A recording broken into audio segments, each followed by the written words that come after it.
Boa noite a todos. Agora sim, respondeu os encarnados e os desencarnados. Muito obrigado, pessoal. Com imensa alegria aí que eu retorno a casa, nessa série que eu denominei Vida, para falar de um tema tão presente na nossa vida e muitas vezes tão mascarado por alguns outros sentimentos que a gente tem. E o tema hoje da nossa palestra é medo. Saí e escondi o seu talento no chão. E aí a gente pergunta: vocês estão com medo?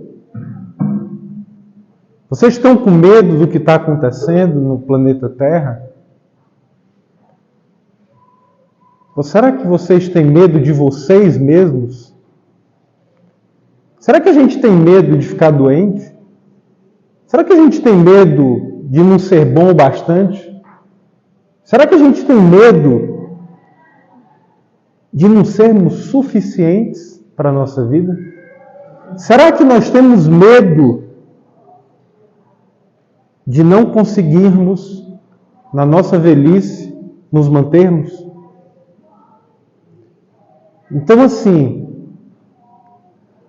o Evangelho de Jesus e a doutrina dos Espíritos nos ensina a encarar diversas situações da nossa vida, as emoções, e com medo não seria diferente. Afinal, Jesus nos traz um tratado aonde os escolhidos, os discípulos, aquelas pessoas que a gente conhece, que conviveram com Jesus naquela fase, se a gente parar e começar a assistir algumas séries ou alguns filmes, a gente vai começar a ver que cada um tem um pouquinho da gente. Por que será que Pedro negou Jesus? Será que ele tinha medo? Por que será que alguns daqueles que foram curados não seguiram Jesus? Talvez por medo? Será que muitos de nós não estamos ali presentes naqueles apóstolos, naqueles, vamos dizer assim, naqueles discípulos, né, que eram muito parecidos conosco e tinham medo? Então, é muito interessante que é uma lista enorme, uma razão gigantesca de causas, que cada um tem a sua, mas a pergunta que não quer calar é: como a gente vai lidar com esse medo? A gente vai deixar com que os nossos medos nos paralisem? Porque muitos dos medos que nós temos, primeiramente, foram trazidos nessa própria vida existencial que nós temos hoje. Muitas vezes, na nossa infância. Através, muitas vezes, dos nossos pais. Que deram, sim, o seu melhor, mas que, por vezes, se equivocaram e nos deixaram com medo. Às vezes, o medo do escuro. Às vezes, o medo do bicho, né? Mas a gente cresceu com esse medo. Com medo de uma série de coisas. E a pergunta é: o que vamos fazer com esses medos ao longo da nossa existência? E a primeira pergunta que a gente faz é: afinal, o que é medo? E para isso, a gente recorreu para o dicionário. Que o medo é uma sensação que proporciona um estado de alerta, demonstrado pelo receio de fazer alguma coisa. Geralmente, por se sentir ameaçado, tanto fisicamente como psicologicamente. Pavor é a ênfase do medo. É quando você tem um medo elevado ao quadrado. Então você tem pavor, né? Eu me lembro que uma vez eu fui fazer uma cirurgia. Uma das primeiras cirurgias que eu fiz na vida, né? Aquela sensação de você ficar sem roupa, né, e te botarem um negócio daquele, uma roupa aberta, que você fica literalmente nu, numa maca dura e fria, né? E eu me lembro que aqui começou a me dar um medo, eu comecei a me tremer, né? E a enfermeira viu eu me batendo ali na maca e disse assim, você está com medo? Eu digo, medo é pouco, eu estou com pavor. Eu estou com pavor, porque você é levado na maca e você não sabe se volta, né? Então, assim, é muito interessante. Todos nós já tivemos, passamos por situação que o medo se transformou em pavor, né? E o André Luiz, ele fala uma coisa muito interessante, que o medo é o berço rústico da fé. Ou seja, o ser humano, tá? Nos seus primórdios, lá na idade das cavernas, quando veio os trovões, quando veio as tempestades e as situações de perigo que faziam com que ele tivesse medo, porque o medo, ele é instalado na nossa amígdala. Ele é um instinto animal, que um animal, um cachorro tem, um gato tem e um ser humano tem. Só que para o homem, ele desperta o sentido rústico da fé. Ele começa, né, a se ligar a alguma coisa, né? Tem até uma história que eu sempre conto, que eu acho muito engraçada e que eu vou deixar com vocês também, eu acho muito, muito legal, né? Conta uma história, quem já foi no Rio, que tem a Lagoa Rodrigo de Freitas, né? Que o pessoal diz que tem um monstro lá, né? E um cara foi visitar o Rio e disse, rapaz, olha, eu sou um cara destemido, eu vou lá nessa lagoa. Ele disse, rapaz, lá tem um monstro. Ele disse, rapaz, eu não tenho medo de nada, quanto mais de monstro, né? Para provar isso, eu vou inclusive nadar. Ele disse, rapaz, não faça isso não, pelo amor de Deus, que negócio de Deus, eu não acredito nem em Deus. E aí ele começa a nadar. E quando ele está no meio da lagoa, de repente aparece o monstro. Aquele monstro sai de dentro d'água, bate nele, dá na água, ele sobe. Quando ele vai sendo engolido, ele clama, Senhor, me ajuda. E aí, nesse momento, Deus paralisa o tempo. Diga-se, meu filho, estou aqui para lhe acolher. Mas antes de eu lhe colocar em meus braços, eu te pergunto, você não disse que não acreditavas em mim? Senhor, mas eu também não acreditava em monstro, né? Então, assim, na hora do medo, né? Na hora do pega pra capar, né? A gente começa a tender a acreditar alguma coisa, né? Então, esse é o medo, esse berço rústico da fé. E aí o medo, ele vem cheio de amarras, né? Quando a gente tem medo, a gente fica todo amarrado. Pouco importa se é um medo de barata, de fazer uma apresentação em frente do chefe, de ser assaltado. A resposta do corpo nos coloca em alerta. Ou seja, a gente fica com a pupila dilatada, ofegante, os brônquios dilatados. Você fica no sentido do perigo de correr, de fugir, né? Então, você tem o batimento do coração acelerado. É uma situação extremamente desconfortável. E aí, não existem pessoas fortes ou fracas que passaram por uma situação de medo. Apenas elas aprenderam a arte de lidar com medo. Elas começaram a encarar de frente e não se permitiram se paralisar diante delas. Então, o que acontece? Quando somos crianças, todo mundo aqui já passou por essa fase, quando a gente tem medo, o que a gente faz? Uma criança tem medo?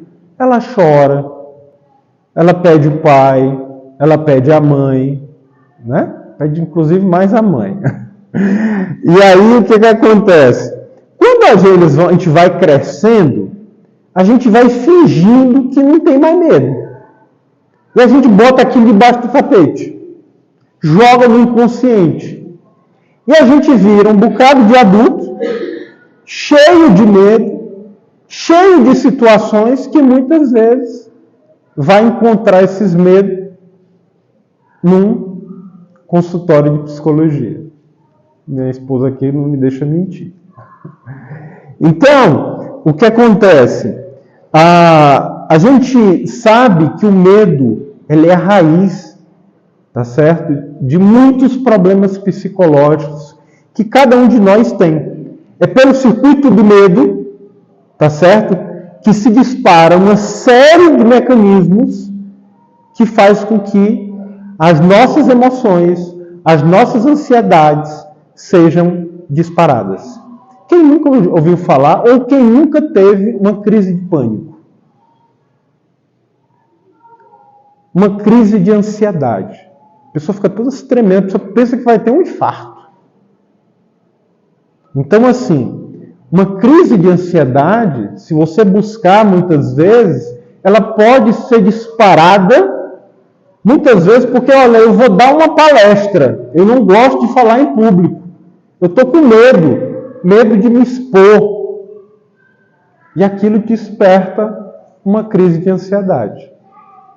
Então, é muito importante que a gente possa entender como o medo nos amarra na vida, para que a gente consiga despertar e se libertar desse sofrimento.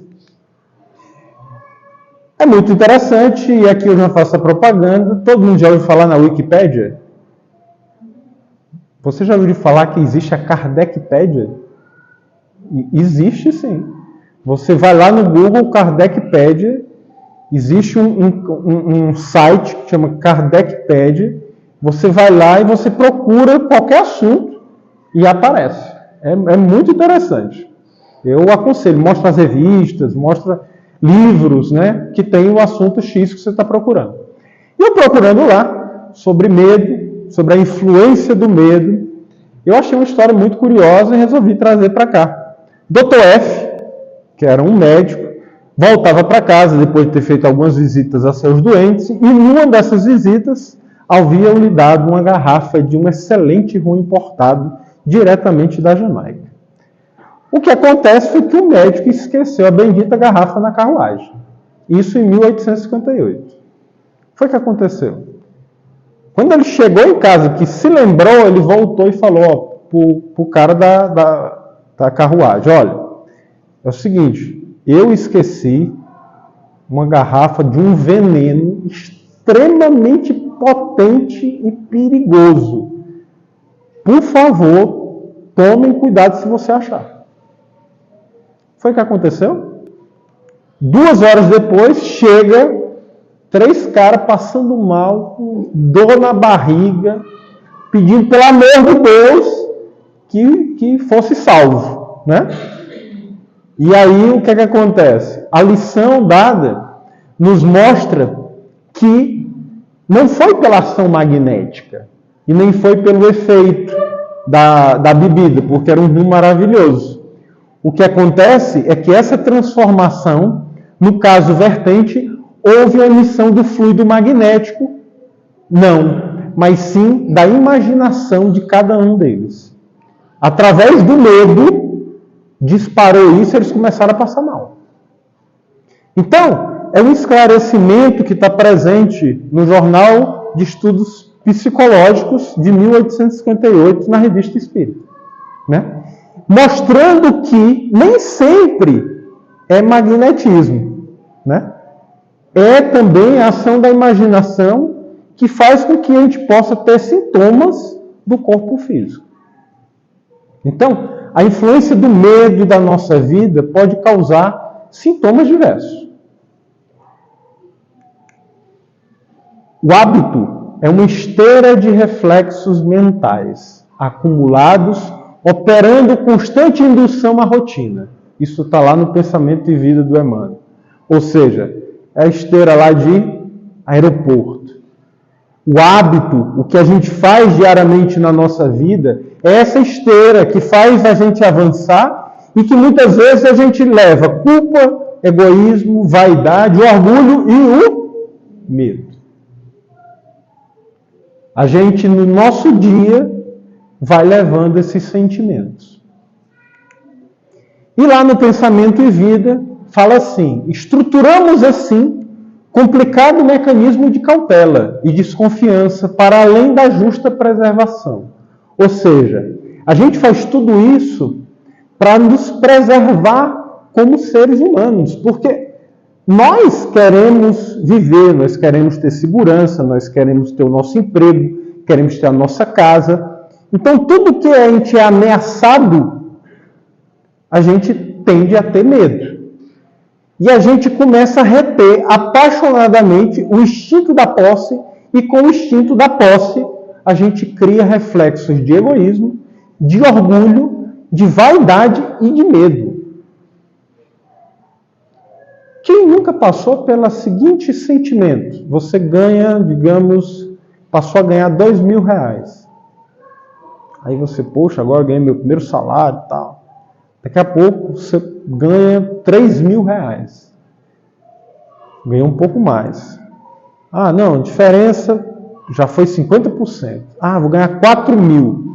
Daqui a pouco, você começa a ter medo de perder aqueles 4.000, de perder aquela vida, de perder aquela casa, de perder aquele carro. Ou seja, a gente passa, à medida que vai ganhando as coisas nessa nossa vida carnal, a ter medo de perder tudo aquilo que a gente considera que é nosso. E esquece que a gente é tudo emprestado. Mas isso é uma condição natural do ser humano. Mas isso faz com que a gente crie reflexos de egoísmo, de pensar primeiro na gente, depois nos nós e só depois nos outros. E a gente tenta inutilmente fugir às leis divinas, porque a gente sabe que tudo é transitório. O carro que a gente tem, a casa que a gente tem, a família que a gente tem, muitas vezes. Então, o Emmanuel nos traz esse lembrete. E aí, para continuar, né,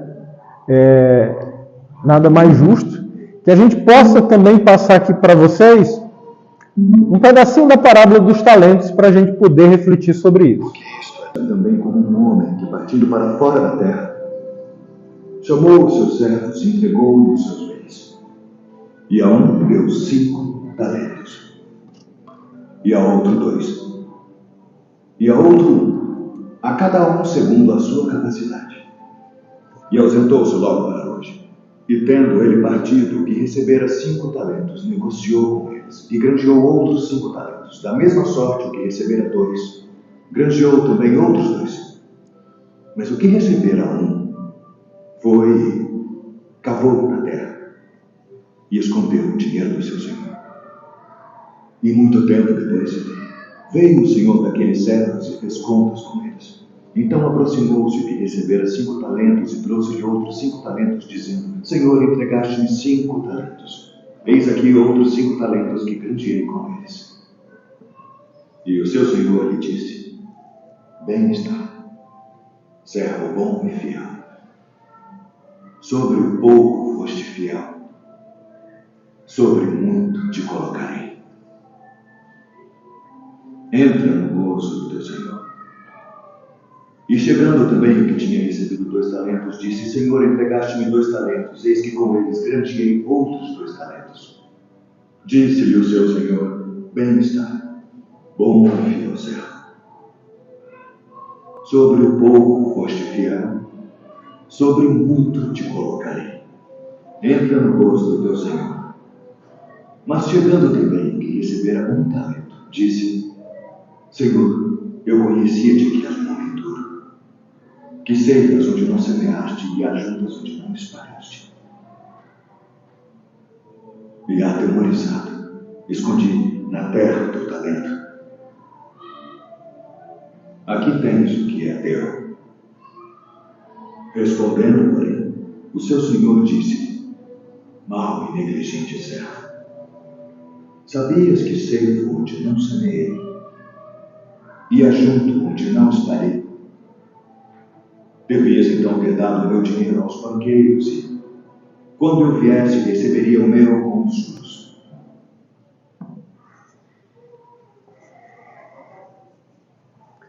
Muito interessante, né? A gente voltar a rever a parábola dos talentos e agora ter a percepção de que aquele que recebeu um talento e que escondeu aquele talento e que não fez aquele talento render, eu não sei se vocês sabem, mas o talento é a moeda, né? Ele faz uma comparação com a moeda, mas que é o que cada um de nós recebe na vida.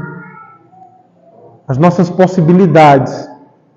E a parábola deixa muito claro que esse Senhor, Ele granjeia e Ele quer que a gente possa minimamente usar o que a gente recebeu.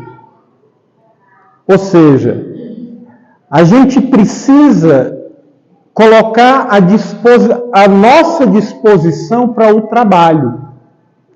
Jesus nos mostra que essa ociosidade, ela não é sadia. Então isso está em Mateus 25, 25, e nos traz essa importância. E eu trago aqui para vocês essa frase que eu tirei de uma palestra do Rossando, que fala o seguinte: não importa o que temos, usamos justificativas em comparação com os outros. Porque muitas vezes a gente fica dizendo, mas fulano sabe tocar violão. Se eu soubesse tocar violão, eu ia tocar violão no centro. Fulano sabe dar palestra. Se eu soubesse falar, eu ia dar palestra igual ao João, né? E se esquece que a parábola nos deixa claro que não é sobre quantidade, e sim sobre a sua disposição de viver a lei do trabalho. Então, meus irmãos, ter o contato da lei do trabalho é entender que a gente precisa se desenvolver. E Jesus não aceita servos ociosos. Ele não nos capacita para sermos inertes, ou seja, ele não fazer nada. Ele espera que a gente faça alguma coisa. E aí a importância do talento. Então, você pode vencer esse medo que te paralisa.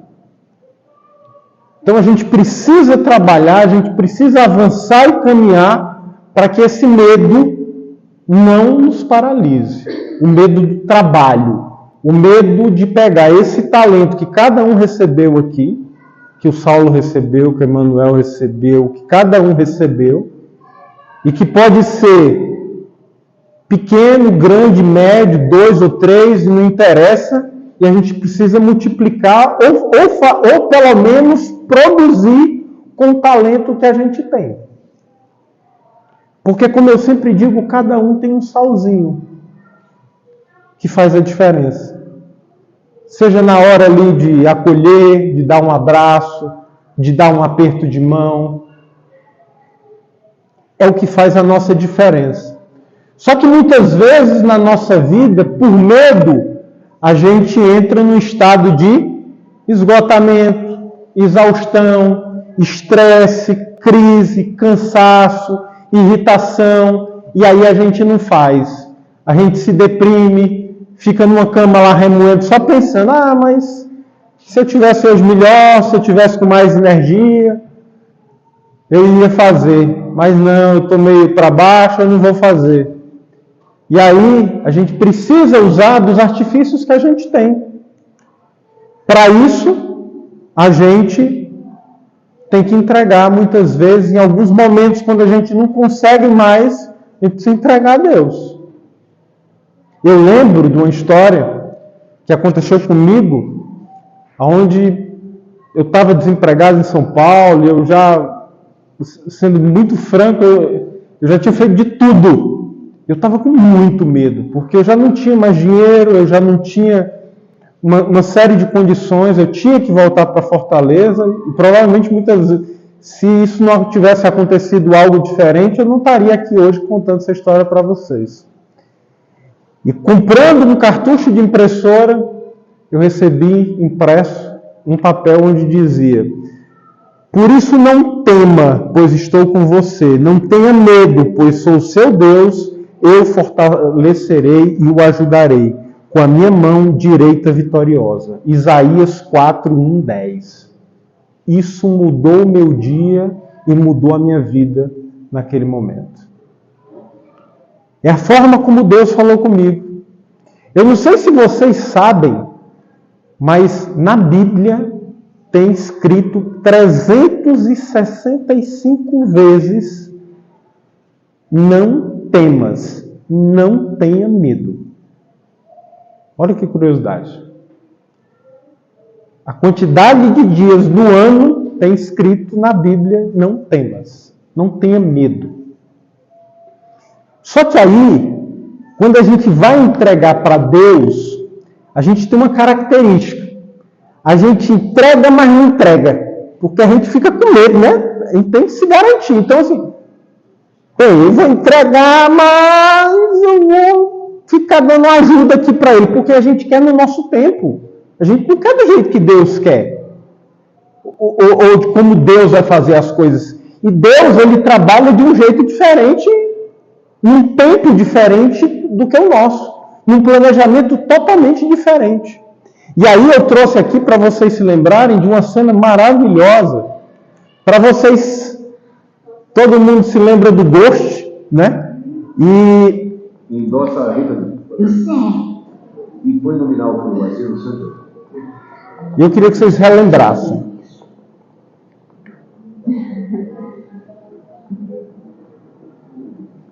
Dá pra ela. Eu vou dar. Só quero sentir um pouquinho mais aqui, meu filho. Não, Só sério. isso. Eu vou dar. Entrega o cheque para ela, não é difícil.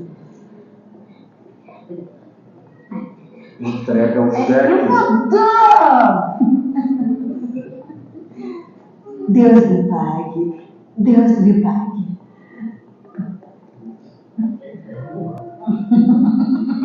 Olha bem. Larga logo.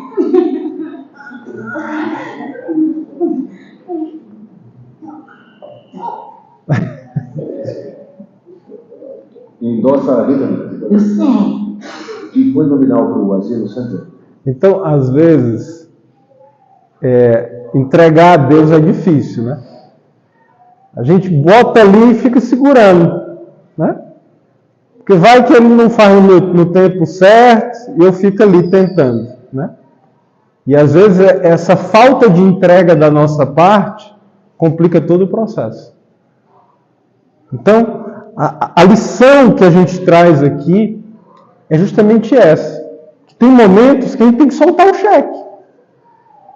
Tem que entregar para Deus, que Ele vai fazer a coisa certa.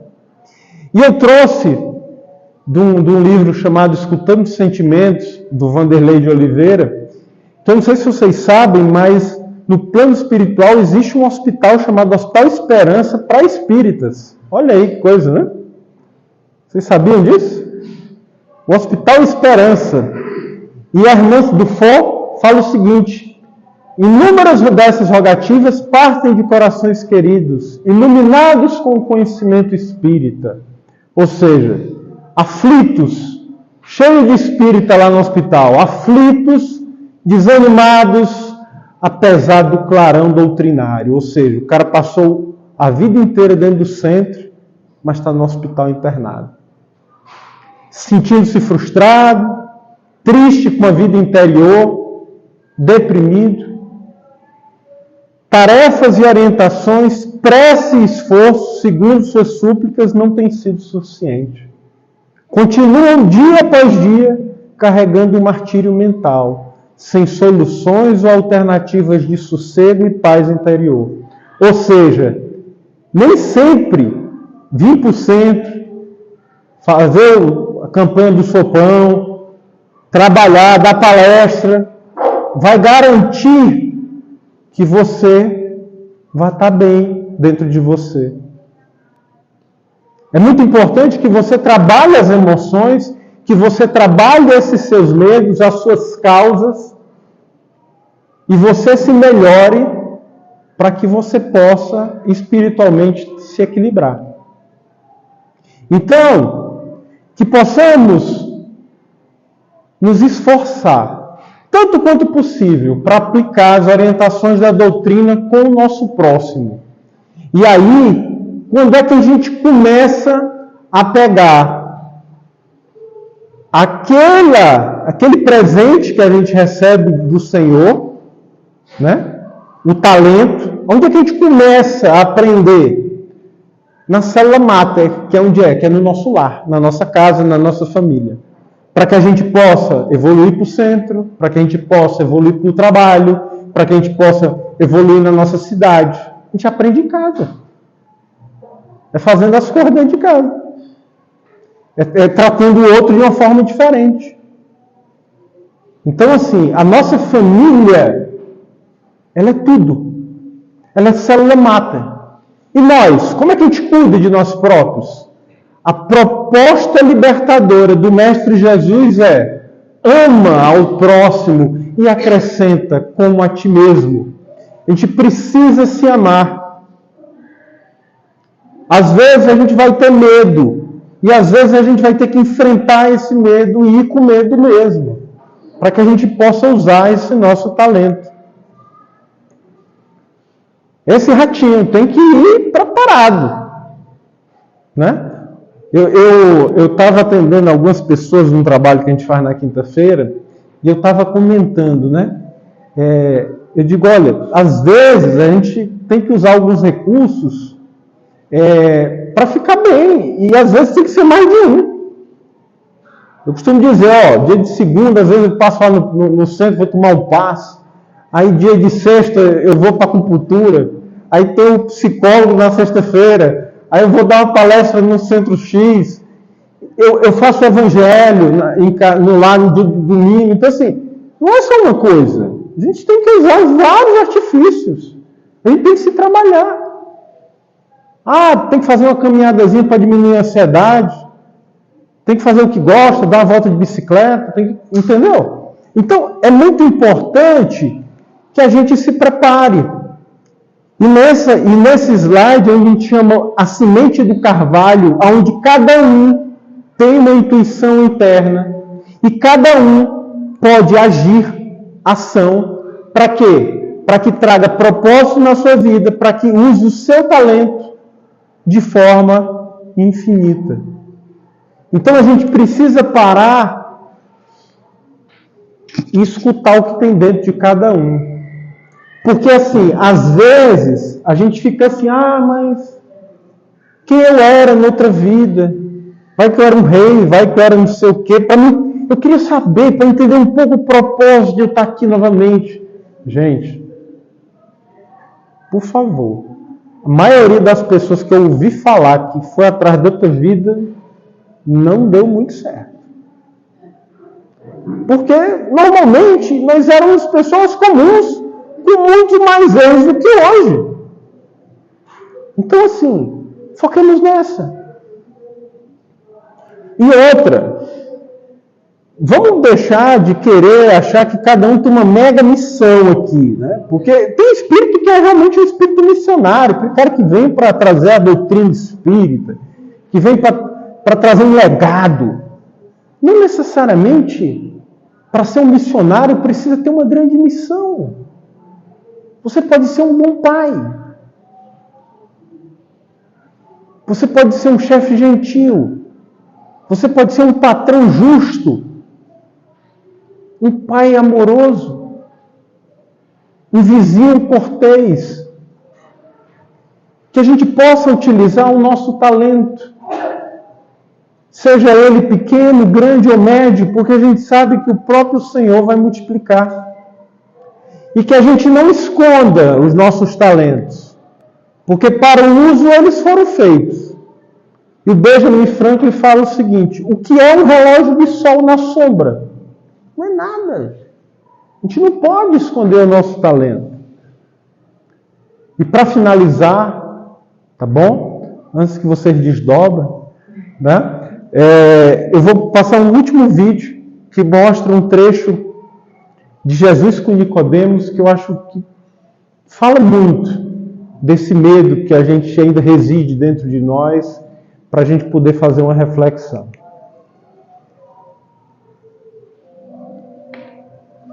Siga-me.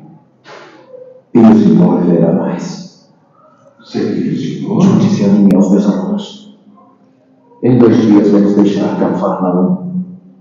Venha ver o reino que eu estou trazendo para este mundo. Mas eu não... O Senhor tem uma posição no Sinédrio. Tem família. Já está em idade avançada. Eu entendo. Mas o meu convite ainda está aberto. Convite para o que exatamente? Para uma vida nômade? Para desistir de quem eu sou? É verdade. O Senhor abriria a mão de muito. Mas por outro lado bem havia uma coisa muito maior e mais duradoura. Esse é outro dos seus mistérios do nascer de novo. Talvez. Pense nisso. Pense com calma. Na manhã do 5º dia, nós partimos. E nos encontraremos junto ao poço do Distrito Sul, ao amanhecer.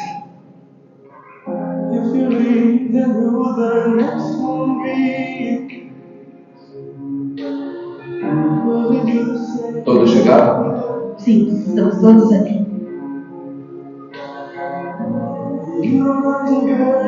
Falta mais alguém?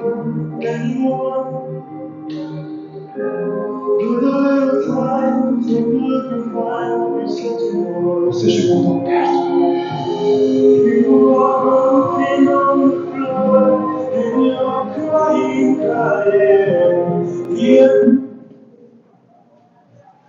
Forte, né? Quantos de nós chegamos tão perto? Todos os dias. E às vezes a gente prefere esconder o nosso talento. Às vezes a gente é chamado para almoçar com alguém que a gente nem gosta, mas que precisa escutar uma palavra da gente. Quantos de nós, passando na rua, às vezes, é intuído a dizer alguma coisa que vai mudar a vida de alguém? Que possamos prestar atenção nessas coisas pequenas. Que seja ligar para uma pessoa da família de vocês, quando sair daqui, e dizer, eu gosto muito de você, eu me importo com você. Você é especial. E esse vai ser o seu talento nesse dia. Que cada um de vocês que estão aqui me escutando possa refletir sobre isso. E que a gente não tenha medo da luz. Que nós possamos amar. Amar sempre e ensinar. Pois esse é um dos nossos propósitos nessa vida. Que Jesus abençoe cada um de vocês.